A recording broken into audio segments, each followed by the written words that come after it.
نعت کا اسٹیج سجایا جائے، بلبلے باغ مدینہ کا لقب اچھا ہے، کاش محشر میں یہی کہہ کے پکارا جائے، کاش محشر میں یہی کہہ کے پکارا جائے۔ حضرت علامہ نہال اختر صاحب قبلہ جلوہ افروز ہے، ان کا خطاب ہونا ہے، بس ایک شعر پڑھتا ہوں کہ عشق رسول پاک کے صدقے میں رکھ دیا، ہر علم و فن کو 30 سپارے میں رکھ دیا۔ عشق رسول پاک کے صدقے میں رکھ دیا، ہر علم و فن کو 30 سپارے میں رکھ دیا، جب سے رضا نے خود کو مدینے میں رکھ دیا، ہم سنیوں نے ان کو کلیجے میں رکھ دیا۔ عشق رسول پاک کے صدقے میں رکھ دیا، ہر علم و فن کو 30 سپارے میں رکھ دیا، جب سے رضا نے خود کو مدینے میں رکھ دیا، ہم سنیوں نے ان کو کلیجے میں رکھ دیا۔ اور افضل جمعہ کا دن تھا مگر رب نے دوستو، افضل جمعہ کا دن تھا مگر رب نے دوستو، میلاد مصطفیٰ کو دوشنبے میں رکھ دیا،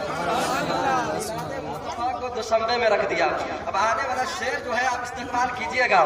عشق رسول پاک کے صدقے میں رکھ دیا، ہر علم و فن کو 30 سپارے میں رکھ دیا، جب سے رضا نے خود کو مدینے میں رکھ دیا، ہم سنیوں نے ان کو کلیجے میں رکھ دیا، ہم سنیوں نے ان کو کلیجے میں رکھ دیا۔ افضل جمعہ کا دن تھا مگر رب نے دوستو، میلاد مصطفیٰ کو دوشنبے میں رکھ دیا۔ بولا تھا کہ ترقی کروں گا میں ملک میں، لیکن پھنسا کے سب کو جھمیلے میں رکھ دیا۔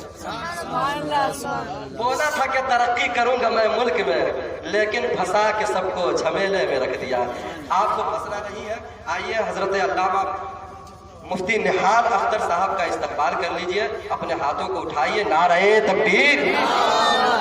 بلند آواز سے آپ کی آواز یہاں سے سرسروا سے اٹھ کر کے حضرت صابر پاک کے مزار مقدس کے گنبد و مینار سے ٹکراتے ہوئے بریلی، اجمیر، بغداد، نجف، اشرف، مدینہ شریف کے گنبد و مینار سے ٹکرا جائے۔ نعرہ تکبیر، نعرہ رسالت، مسلک اعلیٰ حضرت، مسلک اعلیٰ حضرت، بستی بستی قریہ